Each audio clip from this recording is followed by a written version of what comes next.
Good morning.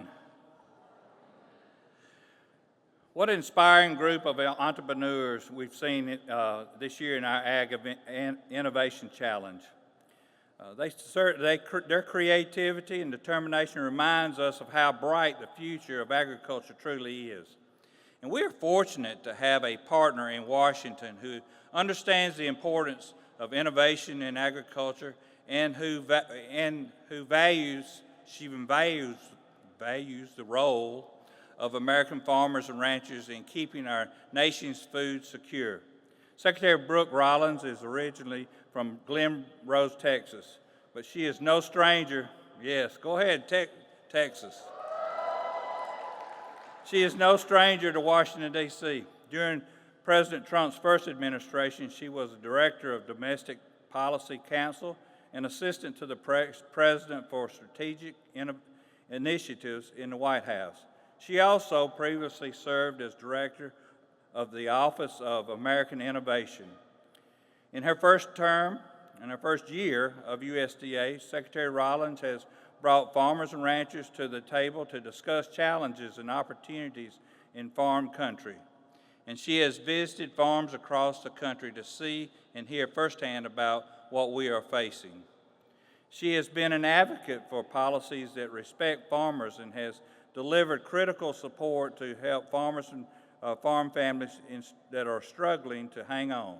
Secretary Rollins has prioritized the security of our farms and our food supply, and she has promoted farmers' commitment to stewardship. And just like the farmers and ranchers that she serves, she doesn't shy away from any challenge. Please join me in welcoming the United States Secretary of Agriculture, Brooke Rollins.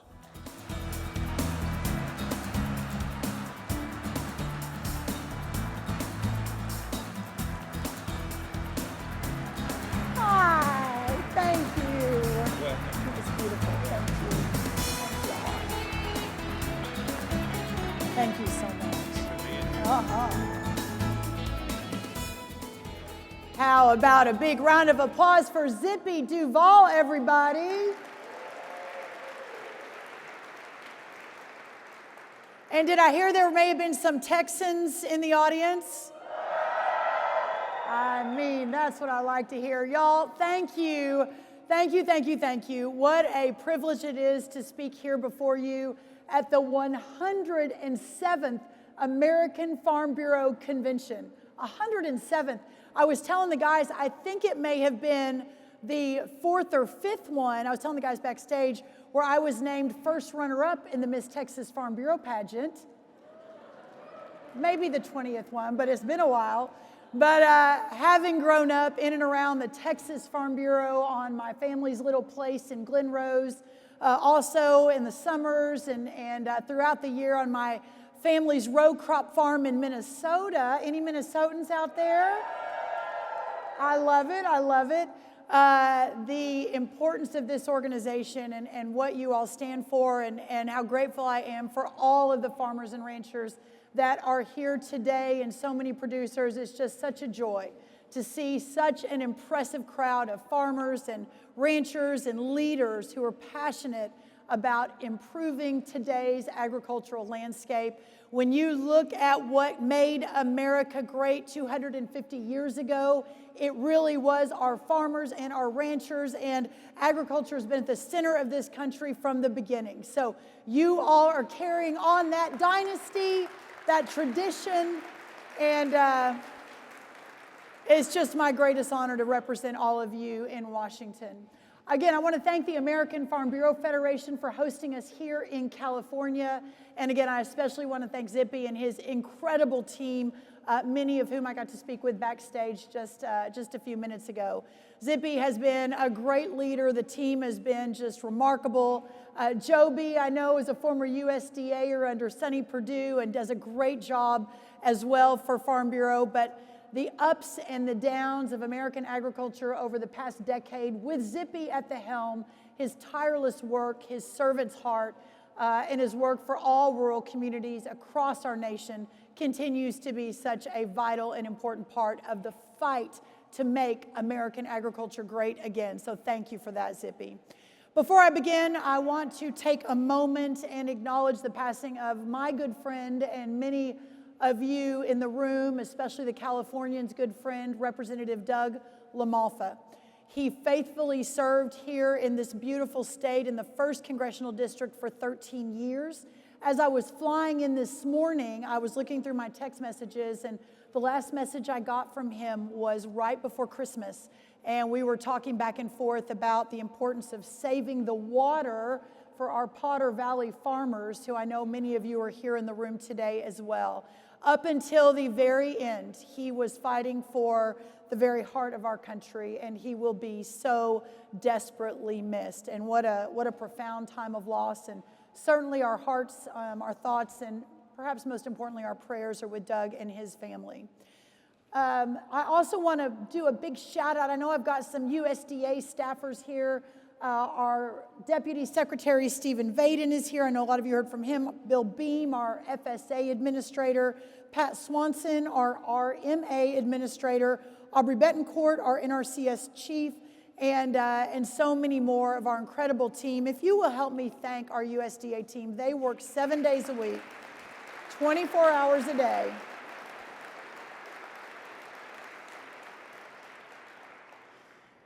Let's go back to why we're really here, and that's to talk about you, our incredible farmers out in this country. Our farmers not only feed and fuel and clothe us, you all bear and sustain a set of values and principles that is essential to the continuation of our republic. More than mere producers of commodities and economic actors, you are the bearers of a way of life and custodians of the great American experiment. Like the pioneers who settled this great nation, our farmers and ranchers build civilization from wilderness and fulfill our amazing God's command to till the earth, renewing our national inheritance of liberty for the next generation. And that is why all of America is under threat when American agriculture is under threat. And there's no doubt that right now, American agriculture, your way of life, is under threat. The previous administration, failed policies, and failed leadership crushed our family farms. According to the latest USDA Census of Agriculture, we have lost over 140,000 family farms in just the last few years. The last administration and the one prior to the first time we were in with Trump basically hollowed out our heartland, our factories, and our farms. We had the cost of doing business, especially in the last 4 years, increase drastically while commodity prices slumped. The cost of inputs, and you all know this the best, exploded. Between 2020 and when we returned about a year ago, fuel and oil costs increased 32%. Labor increased 47%. This is just in 4 years. Interest rates increased 73%. The cost of fertilizer, feed, et cetera, all went up exponentially. This is unsustainable if we are going to continue the great tradition of farming in this country. It is also incredible to think that while those cost of inputs were skyrocketing, not one new trade deal was struck in the years between 2020 and the end of 2024. As a result, our agricultural trade deficit deteriorated dramatically, shifting from a surplus as we left the White House for the last time in early January of 2020 to a predicted $50 billion agricultural deficit just last year. Thankfully, due to a lot of hustling around the world by the president and our team, that number is actually going to come in around $41 billion. So we were able to cut that deficit but $9 billion, but $41 billion is still a long way to go. We're also forecasting, though, this year another significant drop to about $37 billion for 2026. Again, making progress, but so much work left to do. Also, since 1933, every president has had a farm bill enacted during their presidency except one, and that was the last administration. Congressional Democrats in the last administration's policy agenda really focused on a lot of other things like DEI and Green New Deals and climate change hoaxes than passing and signing a farm bill to strengthen crop insurance and to strengthen the farm safety net, which are meant to help producers weather the natural disasters and the market downturn. Because of this, you, our farmers, were left with heavier debt loads and fewer tools to mitigate those risks. But on January 20th of last year, almost exactly a year ago, that all changed. And this is the second thing that I want to talk with you about today, that in less than a year, the administration, while not perfect and so much left to do, but if you don't mind, I do want to take just a moment and walk through all of the work and I believe a lot of the achievements that were done in the last year. Having delivered more targeted support, faster relief, and opening up more markets than the last administration managed to do in 4 years. President Trump is rebuilding the farm economy by focusing on what matters: lower costs, reliable financing, stronger markets, and fair trade. As you all know, I'm sure many of you were watching very, very closely the deals that have been struck over the last year, whether it is new beef access into Australia, more rice into Japan, the UK, the EU. Just yesterday, I'm on the phone almost daily with our U.S. Trade Rep, Jamison Greer, as well as Secretary Bessent, our Treasury Secretary, and Secretary Lutnick, our Commerce Secretary, as they are out negotiating these deals. We have another at least dozen more that we'll be announcing in the coming weeks to a month, and that is on top of all that was achieved recently in the last year. Thanks to the hard work, we closed out 2025 with serious points on the board. I know we're in California with a lot of specialty crop producers. I'm going to talk about that a little bit today as well. But tree nut exports were up 11% over the last year. Ethanol up 11% in exports over 2025, through 2025. Dairy exports, how many dairy farmers out there? Got a lot of good news in dairy. We're up 15% over 2025. And corn exports, any corn farmers out there? I hear you, up 29% over the last year. But y'all, this is just the beginning.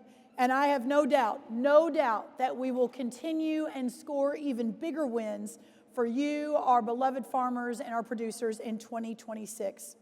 While the president is expanding markets for American agriculture overseas, we are working day and night to strengthen the domestic safety net here at home.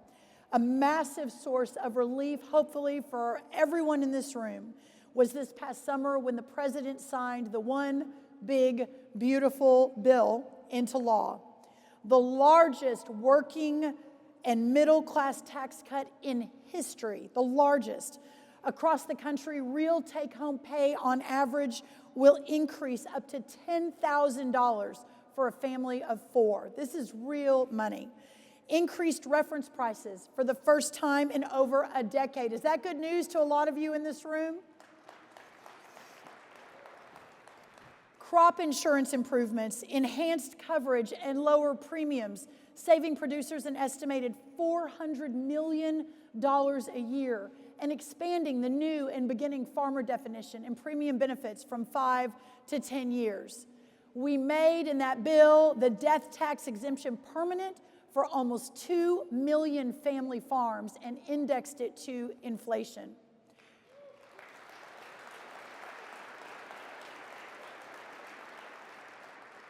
We made permanent the 20% qualified bonus income deduction, full bonus depreciation, and the $15 million per individual estate tax exemption. It also included 100% immediate expensing, allowing farmers and ranchers to deduct their capital-intensive business investments, and as well as extending the 45Z biofuel tax credit through 2029. All in, that bill represented a $250 million investment in rural America. And I can't, whether you are Republican or Democrat, conservative or liberal, whether you are in a red state like Texas or a blue state like California, none of that matters except to know that for the first time in history, we had the largest investment at a time when that bill was focused on shrinking government. So I hope everyone realizes that this incredible win for rural America, while at a time where we're working to return power to the people, to shrink the size of government, to have more money in your pocket at the end of the day and less in the government coffers, but to also realize that this investment into all of you in rural America is one of the top priorities of our administration. Thank you.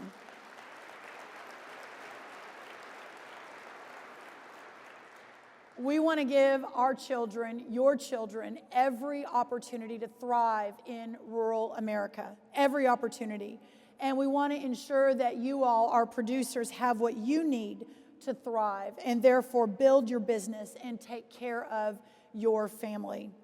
In that vein, thanks to another provision today in the One Big Beautiful Bill, starting today is the day dairy producers across the country will be able to sign up for more affordable and robust coverage under the Enhanced Dairy Margin Coverage Program.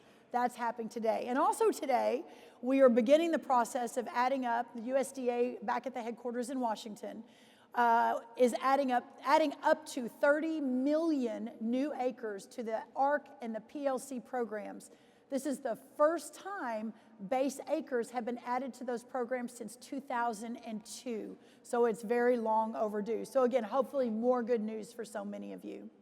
As a result, starting crop year 2026, more American farmers will be protected against market disruptions and downturns. But we understand that many of you and your neighbors and your family can't wait for these improvements, these new reference prices to kick in, that securing finances now remains paramount in order to put next year's crop into the ground. And that's why we are doing everything possible at USDA in the near term to ease those tensions. Just last month, we announced our Farmer Bridge Assistance Program consisting of $11 billion in targeted support to American row crop farmers who have been harmed by production and market disruptions. And I know many of you have followed this and watched it closely. The original intent was to only build a bridge for those who were potentially harmed by the ongoing disputes, shall we say, with China. But after looking at all of the numbers and understanding how deeply, deeply distressing it is and how deeply distressed many of our farmers are out in farm country, we obviously made some adjustments to that original vision. Eligible farmers can expect payments to hit bank accounts by the end of next month, carrying them to the next season while purchasing commitments and new trade deals take effect and input costs come down with reference prices, new reference prices hitting next fall. We've also been actively working alongside rural America to restore small, local, and regional operations and build back our amazing U.S. cattle herd, which, as we know, is at a 75-year low. The USDA plan for American ranchers and consumers is strengthening U.S. cattle production by streamlining permitting and authorizations, enhancing predation support, and opening up approximately 5 million additional acres of vacant grazing allotments nationwide. This is about investing in the supply chain that works for ranchers, making beef affordable and accessible for consumers, and building demand along domestic supply, and keeping rural America alive and better than ever before. These wins from 2025, just a few of them, lead me to my third and final point, and that is what hardworking farmers can expect from the U.S. Department of Agriculture in the next year and over the next 3 years. I mentioned earlier that unfortunately, due to the long-term effects of Bidenomics, input costs are still way too high, but we are committed to bringing them down. For example, one major input cost has been labor, which I know many of you, especially farmers in this state and other states, are very, very familiar with. As I mentioned at the beginning of my comments, labor under the 4 years of the last administration increased 47%. But the Trump administration continues to take bold action to ease regulatory burdens that hurt our farmers and drive up the cost of labor, starting with the H-2A program. Our Secretary of Labor, Chavez Jarimer, and I have been working on this issue since the beginning of the administration. The Department of Labor last month issued their interim final rule to change the methodology to establish the adverse effect wage rate for H-2A program delivering much needed relief to many of you across this great country. This change will save our farmers over $2 billion in labor costs alone every single year. $2 billion alone. My other colleague, Secretary Kristi Noem over at the Department of Homeland Security, recently issued a final rule that allows you to file H-2A applications with labor and with Homeland Security concurrently, rather than this crazy, I couldn't even believe it when they told me the process that our farmers had to go through under H-2A. So now we are shortening the time, making it more efficient, hopefully making it much less expensive to all of you and your costs, understanding that there is still so much work to do on labor, and my commitment to you is we remain hyper-focused on that. If we don't have an affordable and secure food supply, then we do not have national security. But we all know that anti-competitive behavior, and we have not been shy about talking about this either, especially when carried out by foreign-controlled corporations, threatens the stability and affordability of America's food supply. Food supply sectors, including meat processing, seed, fertilizer, and equipment, have similar vulnerabilities to price fixing and other anti-competitive practices. We will determine whether any anti-competitive behavior, especially by foreign-controlled companies, increases the cost of living for Americans, increases your cost of doing business, and we will address those because they are a threat to our food supply and to our national security.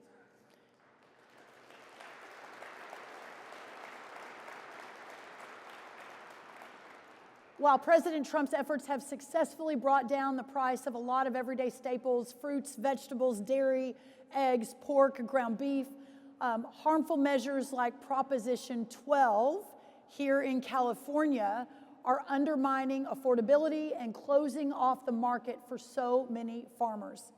California, not surprisingly, has gone rogue and caused real pain to consumers and to our farmers under its pork confinement restrictions and cage-free egg commitments. This war against consumer choice and against our farmers forces Californians and those who receive those goods across the country to buy more expensive eggs and pork. California's actions under Proposition 12 fly in the face of federal jurisdiction and regulation over food production and safety, such as the Egg Products Inspection Act. It is one thing if California passes laws that affect only its own state, but it is another when those laws affect other states in violation of our United States Constitution.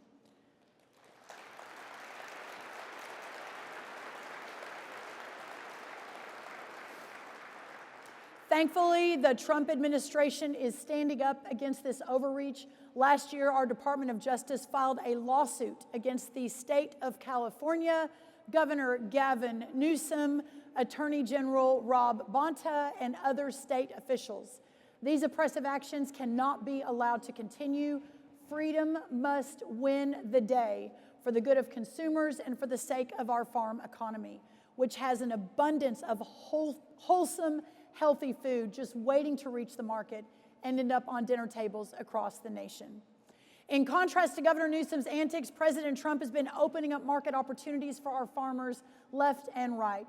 That mission has also made him arguably the most pro-biofuels leader in history. On his first day in office, he declared a national energy emergency and identified year-round E15 as a solution for extending fuel supplies and reducing pump prices.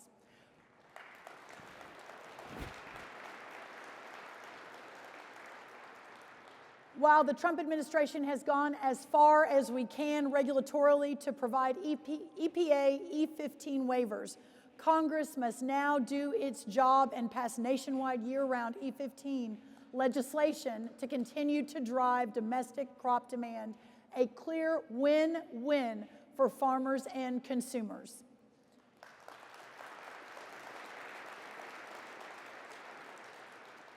Under President Trump's leadership and our direction, our EPA has also proposed the highest and most aggressive renewable volume obligation, or RVO, proposal in history, which once final will ensure corn and soy and sorghum producers have a long-term certainty and a demand stream domestically that is already helping consumer prices at the pump. The importance of strong markets leads me to another announcement today, and that some of our incredible specialty crop farmers in the audience will be excited to hear.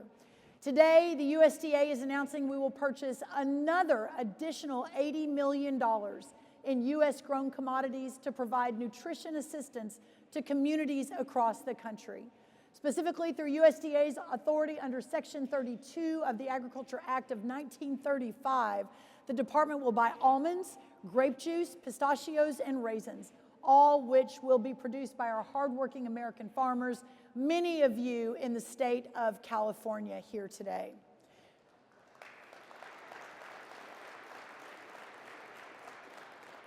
Section 32 purchases help support our farmers who, through no fault of their own, are facing tough market conditions, while at the same time ensuring Americans in need have access to healthy food. Actions like this continue to demonstrate President Trump's steadfast commitment to put America's farmers first and deliver for the American people. The food produced by our farmers and ranchers is the most healthy, affordable, and abundant on the planet, and it is the key to a national recovery from the worst chronic health disease crisis America has ever faced. You may have noticed, but just last week, Bobby Kennedy and I released the new Dietary Guidelines for Americans, 2025 to 2030, which reverses decades of misguided policy that propped up highly processed and ultra-processed food. We are finally recentering the American diet on real, nutrient-dense food. Real food that nourishes the body, that restores health, that fuels energy and builds strength. By making milk, by raising cattle, by growing wholesome fruits and vegetables and grains, our farmers and ranchers are at the forefront of the solution, in the middle of the everyday narrative now in Washington, which is right where you all belong. It's a really big day. As I close, let's remember that this is truly a national security issue. If we cannot feed ourselves, then our children and our children's children will never know freedom. That's why, just as we did in our first term, standing by all of you all day, every day, making sure that every single person in the White House and across the cabinet understands what it is that you all do, why it is that it is so important, and how it is that we will lose our country if we don't put agriculture first, and if we can't do everything in the time that we have been given to make it so.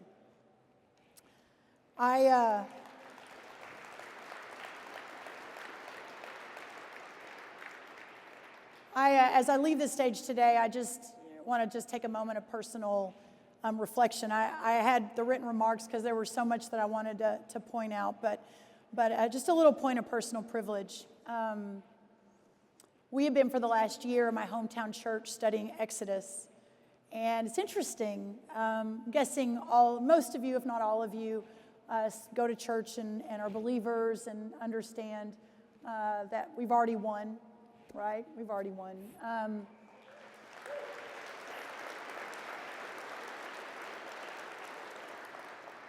But while we're here, what can we do to fulfill the great mission to make disciples of all the nations? And so we spent the last year in my church back in Texas studying Exodus, which was really interesting. I hadn't really spent much time there. We went really deep into the Word on the journey of Moses, and that God had chosen Moses to deliver his people, right? And 2 million of them. But what I didn't realize, because I hadn't ever spent as much time in that book until this last year, is exactly how it happened. That God kind of figured out Moses was going to be his guy and kept sending messages, right? Moses, you're my guy. I need you to do this. And Moses was like, oh God, no. It's, I got other things to do. I got to raise my family and do my stuff. And somebody else can lead the people to the promised land. And God kept saying, hello, hello, Moses, I'm calling you, and kept tapping him on the shoulder. And then finally, when nothing else worked, you all know what happened, right? God lit the big bush on fire and made a big scene and said, Moses, I am calling you for this moment. And Moses said, you really think I can do it? God said, yeah, I think you can. And the rest we know from verse what happened. My pastor was amazing, and it really spoke to me, but I hope in conveying this story, maybe speak to all of you as well, that sometimes we are called for moments and to meet these moments that we never really had as part of our plan. And whether the moment that I'm working to meet right now is to fight for you and your way of life and make sure that you can pass on to your children and your children's children, many of you, your generational work, the most righteous of all work. But also my challenge to you is what you all are doing, and I guess my appreciation to you, what you all are doing in answering the good Lord's call and stepping up to the plate by feeding and fueling and clothing America and pushing America to continue another 250 years as the greatest country in the history of all time. You are a central part of that. So my commitment to you will always be that I'm going to do everything I can, our team back in Washington, do everything we can to answer the call that God has tapped us on the shoulder to answer at this moment in American history. And for you all to keep doing what you do every day. You are the greatest among us. You are a true American's American. And for that, the greatest honor of my life is representing all of you. God bless you. God bless America. God bless the Farm Bureau. And thank you all so much. Thank you. Thank you.